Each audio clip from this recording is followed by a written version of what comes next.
Hey, what's up guys? Maayong buntag. Balik ta diri sa among channel. So, karon another tips na naman po yung ating i-share. Bali may ginagawa tayong mga sliding window. Ayan, ito po yung mga sukat niya guys. Medyo malapad nga po. 71/4 and then the other one is 70 inches. And then yung height nga pala nito is 43/3/4 and then the other one is 46/1/2. 46/116 rather. So, bali share ko sa inyo yung pamamaraan natin since ito po yung pinaka-concern ng mga nagpapagawa at the same time yung gumagawa po ng mga bintana. So since we're using a traditional profile o traditional na series or traditional na aluminum sliding window, ito po yung kadalasan scenario guys. Bali sobrang laki po ng space para sa kanyang gulong. So this time we are using a steel roller na single para mas ma-assure natin na smooth po yung pag-i-slide po ng ating mga sliding window. So if you compare this one sa mga sa 900 series or maybe sa 798, I think yung ating gawa is very much competitive, char. So share ko sa inyo paano natin mababawasan or masusolusyonan yung ganitong.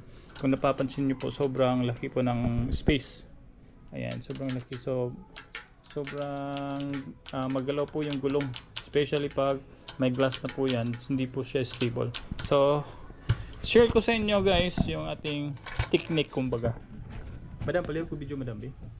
So, yung gagawin natin guys, if this is the roller, ayan, kung napapansin nyo po, manipis lang siya. So, yung ginagawa ko is I bend this one a little bit. Ayan. Ganyan. And then this part right here, binibend ko yan ng konti. And then this part right here, just be careful sa paggamit ng plier, baka maipit po yung mga daliri ninyo. Ganyan. So as you guys see, bali nagbe-bend na po yung kabilang dulo nito. And then this part right here, bali binabawasan ko po yan ng konti. Yung purpose niyan para hindi po siya tatama sa glass. So pasok natin sa bottom guys. Yan. So pag tingin niyo po is medyo masikip na siya. I think that's enough na. Masikip, and then at the same time hindi po matigas yung gulong. Same pa rin po yung kumbaga tawag nito. Daloy. Tubig, kidaloy. Same pa rin yung kumbaga yung smooth ng gulong. So saka natin bali this time guys, kadalasan ko pong ginagawa pag medyo malapad po yung width measurement ng ating sliding window, bali binabawasan ko po yan dyan. So it look like a 798 or 900 series na procedure. And then pasok natin dyan para this time ma-assure natin na hindi talaga madidiskaril yung gulong, at the same time yung bottom at saka lock style. Saka natin i-screw. Bali yung gamit nating tornilyo is 8x1/2 na metal screw.